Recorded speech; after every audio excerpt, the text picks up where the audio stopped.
costs quite a bit to adapt to climate change. By 2030, it may be over 100 billion per annum required.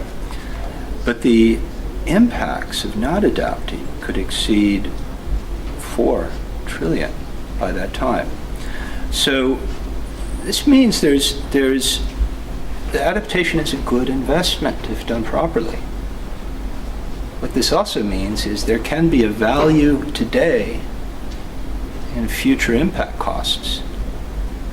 So if we can somehow capture that value, articulate it in a way so that we can finance projects to adapt, everyone can benefit.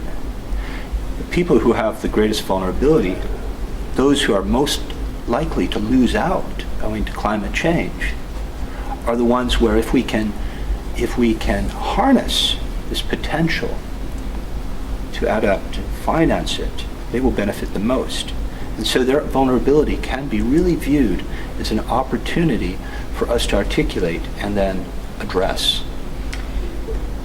Is the trouble with that while it's an opportunity for the people who need the help, the major donors who are often going to be developed countries are not likely to see it as such an opportunity because perhaps they're not the ones who are going to suffer the most? We can talk about attributing blame. We can talk about who is responsible.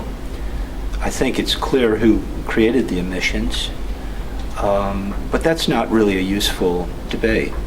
I think what we have to really look at is how, as a global commons, we're all vulnerable, and although unlike greenhouse gas emissions in the atmosphere, all of the donors and all of the taxpayers in donor countries are vulnerable as well, not only in their own country, but owing to the supply chain risks, owing to the migratory pushes and pulls that occur in the most climatically vulnerable and poorest of countries. So they have it in their interests to tackle this. The problem is they don't spend the money that's required to do that. This is where we need to come up with new approaches to capture more of that good investment value.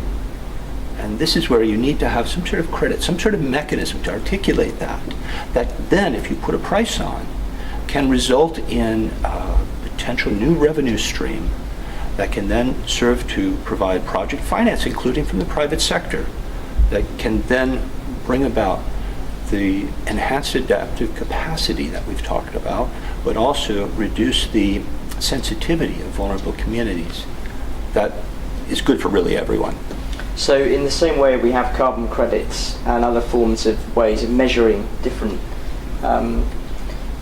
causal factors or anything else in the whole climate issue, do you think we need some kind of credit? Is that what you're sort of suggesting in order to evaluate the effectiveness of projects? Yes, we need it. If we don't have it, then we're going to have a very fragmented approach towards how we address climate vulnerability. And what's going to be in each credit? Are there a sort of a different number of factors?